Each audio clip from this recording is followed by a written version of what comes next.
तरफ से तमाम स्टूडेंट्स को अस्सलाम वालेकुम। लास्ट वीडियो में हमने एलिमेंट्स के बारे में पढ़ा था, यानी एलिमेंट्स की डेफिनेशन हमने पढ़ी थी, उसकी हिस्ट्री पढ़ी थी, एलिमेंट्स की फॉर्म क्या होती थी वो पढ़ी और सिंबल्स पढ़े थे। अब आगे नेक्स्ट जो एलिमेंट्स में आता है वो है वैलेंसी ऑफ एलिमेंट। वैलेंसी क्या है? The unique property of element, it is combining capacity of an element with other elements.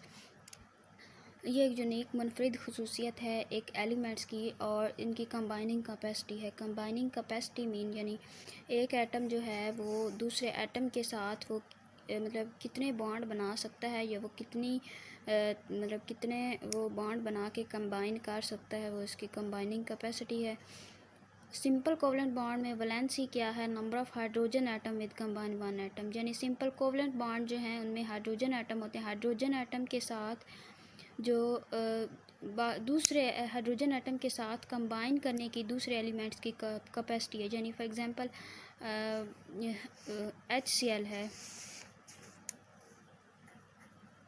HCl है, यानी क्लोरीन जो है, अब इसकी कैपेसिटी, इसकी वैलेंसी क्या होगी? एक होगी, क्योंकि इसने हाइड्रोजन के साथ एक बॉन्ड बनाया हुआ है, इसलिए क्लोरीन की कैपेसिटी क्या है? एक है। और उसके बाद ऑक्सीजन है, ऑक्सीजन की वैलेंसी अब क्या होगी? दो है इसकी वैलेंसी, क्योंकि इसने ऑक्सीजन ने हाइड्रोजन के साथ कितने हाइड्रोजन के साथ बॉन्ड बनाए हुए हैं? दो हाइड्रोजन के साथ बनाए। इसी तरह कार्बन है, तो कार्बन की वैलेंसी क्या है? 4 है, यानी ये 4 हाइड्रोजन के साथ ये बॉन्ड बना सकता है, या ये 4 दूसरे एटम के साथ भी, सिर्फ हाइड्रोजन के साथ नहीं बल्कि ये दूसरे एटम के साथ भी बना सकता है, और इसकी वैलेंसी क्या है? 4 है। वैलेंसी एक्चुअली क्या है कि एक एटम के कंबाइन करने की सलाहियत है कि वो कितने दूसरे एटम के साथ कंबाइन कर सकता है। जैसा कि कार्बन है, कार्बन की वैलेंसी 4 है, ये 4 किस्म के एटम के साथ बॉन्ड बना सकता है। फॉर एग्जांपल सिर्फ हाइड्रोजन के साथ नहीं, फॉर एग्जांपल हाइड्रोजन जो है, ये कार्बन जो है क्लोरीन के साथ बना सकता है, ब्रोमीन के साथ बना सकता है, यानी ये 4 एटम्स के साथ कंबाइन कर सकता है। तो इसका मतलब है कार्बन की वैलेंसी 4 है, ऑक्सीजन 2 के साथ कर सकता है, इसकी वैलेंसी 2 है, और हाइड्रोजन क्लोरीन जो है इसकी वैलेंसी 1 है, ये एक ही एटम के साथ कंबाइन कर सकता है। तो ये क्या है? इनकी वैलेंसी हैं। उसके बाद है simple ionic bond, ionic compound valency is the number of electron gain और लॉस में। यानी आयोनिक कंपाउंड में क्या होता है? वैलेंसी क्या है कि वो नंबर ऑफ इलेक्ट्रॉन्स जो वो एटम हासिल कर सकता है या लॉस कर सकता है। और elements having less than 4 electron their valence shell prefer to lose electron to complete their octet. Example of NMG and Al want to 3 electron in their valence shell respectively, they lose their electron and the valency of 1, 2 and 3 respectively।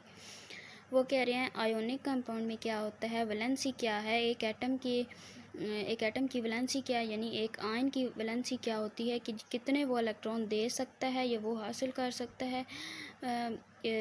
और जिनके valence shell में electrons की तादाद 4 होती है, यानी 4 या 4 से कम होती है, वो क्या करते हैं? इलेक्ट्रॉन देते हैं। और जिनकी 5 यानी 5, 6 या 7 होगी, वो क्या करेंगे? इलेक्ट्रॉन्स लेंगे, क्योंकि ऑक्टेट मीन 8 इलेक्ट्रॉन मुकम्मल करने के लिए अब 3 इलेक्ट्रॉन होंगे तो 5 वो नहीं ले सकता। अगर 5 होंगे तो वो 3 इलेक्ट्रॉन्स हासिल करेगा दूसरे एटम से।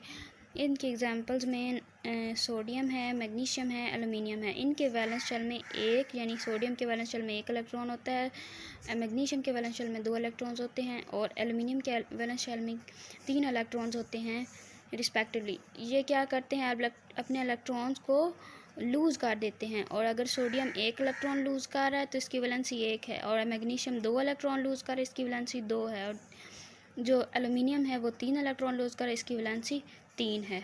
ऑन द अदर हैंड दूसरे एलिमेंट 5 या मोर देन 5 जिनके पास इलेक्ट्रॉन होते हैं वैलेंस शेल में, वो इलेक्ट्रॉन्स को हासिल करते हैं अपना ऑक्टेट मुकम्मल करने के लिए। फॉर एग्जांपल नाइट्रोजन, ऑक्सीजन और क्लोरीन है। नाइट्रोजन के वैलेंस शेल में 5 इलेक्ट्रॉन होते हैं, और ऑक्सीजन के वैलेंस शेल में 6 इलेक्ट्रॉन है, क्लोरीन के वैलेंस शेल में 7 इलेक्ट्रॉन होते हैं। यानी 5, 6, 7 वाले क्या करेंगे? वो इलेक्ट्रॉन्स ले लेंगे, ये इलेक्ट्रॉन हासिल कर लेंगे 3, 2 and 1। यानी जो 5 वाला अपना ऑक्टेट मीन 8 इलेक्ट्रॉन मुकम्मल करने के लिए ये 3 इलेक्ट्रॉन्स हासिल करेगा नाइट्रोजन, और इसकी और उसके बाद जो ऑक्सीजन है वो 2 इलेक्ट्रॉन्स हासिल करेगा, क्योंकि इसके वैलेंस शेल में 6 इलेक्ट्रॉन्स हैं, तो 6 और 2 8 यानी अपना ऑक्टेट मुकम्मल करने के लिए। और जो क्लोरीन है वो 1 इलेक्ट्रॉन हासिल करेगा, इसके वैलेंस शेल में 7 इलेक्ट्रॉन्स होते हैं अपना ऑक्टेट मुकम्मल करने के लिए। Hence they show valency of 3, 2 and 1 respectively.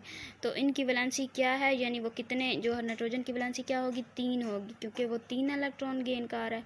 Oxygen की वैलेंसी 2 होगी, क्योंकि वो 2 इलेक्ट्रॉन गेन कर रहा है। और जो क्लोरीन है उसकी वैलेंसी क्या होगी, 1 होगी, क्योंकि वो 1 इलेक्ट्रॉन गेन कर रहा है। यानी आयोनिक कंपाउंड में वैलेंसी क्या होती है, आयोनिक कंपाउंड में वैलेंसी क्या है, एक एटम की इलेक्ट्रॉन गेन करने या लूज़ करने की सलाहियत है। फॉर एग्ज़ाम्पल, अगर लूज़ करने वाला में हमने जो है सोडियम, मैग्नीशियम और एल्युमिनियम पढ़ा, और दूसरे में नाइट्रोजन, ऑक्सीजन और क्लोरीन। अब इनकी वैलेंसी नाइट्रोजन की 3 है, ऑक्सीजन की 2 है और क्लोरीन की 1 है। उसके बाद रेडिकल क्या है, radical is a group of atom having some that has some charge. Radicals क्या होते हैं कि जिनके पास चार्ज होते हैं उन्हें हम क्या कहते हैं, रेडिकल कहते हैं। ऐसे ग्रुप ऑफ एटम जिनके पास charge, valencies of some common elements and radical. अच्छा, आगे उन्होंने एक टेबल दिया है जिसमें उन्होंने मुख्तलिफ एलिमेंट्स की वैलेंसी बताई हुई है। अभी हमने सोडियम की वैलेंसी पढ़ी है, उसकी 1 है। हाइड्रोजन की पढ़ी है, 1 है। क्लोरीन की 1, ब्रोमीन की 1 है। हमने वैलेंसी पढ़ी। और ऑक्सीजन की 2 हैं, क्योंकि ऑक्सीजन के वैलेंस शेल में 6 इलेक्ट्रॉन्स होते थे, और ये क्या करता है, 2 इलेक्ट्रॉन्स हासिल कर लेता है। और जो इलेक्ट्रॉन्स हासिल करता है, जितने इलेक्ट्रॉन हासिल है वो उसकी क्या है, वैलेंसी है। तो ऑक्सीजन की वैलेंसी 2 है। इस तरह ज़्यादा सारे एग्जांपल्स हैं। सिल्वर की 1 है, मैग्नीशियम की 2 है, कैल्शियम की भी 2 है, बेरियम की भी 2 है। इस तरह ये सारी एग्जांपल्स हैं इसकी। उसके बाद ये आयंस की वैलेंसी, यानी ये जो है अमोनियम NH4+, इसकी वैलेंसी क्या है, 1 है। इस तरह ये सारी इनकी वैलेंसी के एग्जांपल्स हैं। Hydrogen, chlorine, bromine, iodine, oxygen, sulphur, nitrogen, phosphorus, ये तमाम की वैलेंसीज दी हुई हैं। उसके बाद some elements show more than 1 valency.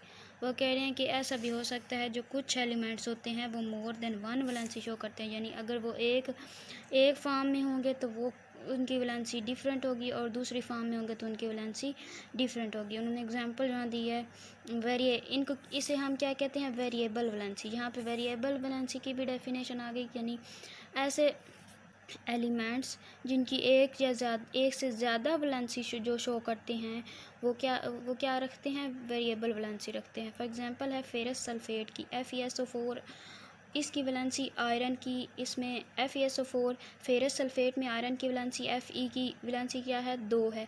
इन फेरिक सल्फेट, फेरस सल्फेट में 2 है, फेरिक सल्फेट में इसकी वैलेंसी जो है 3 है। तो वो कह रहे हैं जनरली लैटिन या ग्रीक वर्ड में हम इनको नेम कैसे देते हैं, यानी इनकी वैलेंसी की बेस पे। जिसमें आयरन की वैलेंसी 2 है उसमें हम उसे कह रहे हैं फेरस सल्फेट, OUS, FeRROUS, यानी फेरस। और जिसकी वैलेंसी जो है, जिसमें इसकी वैलेंसी 3 है, उसमें हम इसको नाम दे रहे हैं फेरक।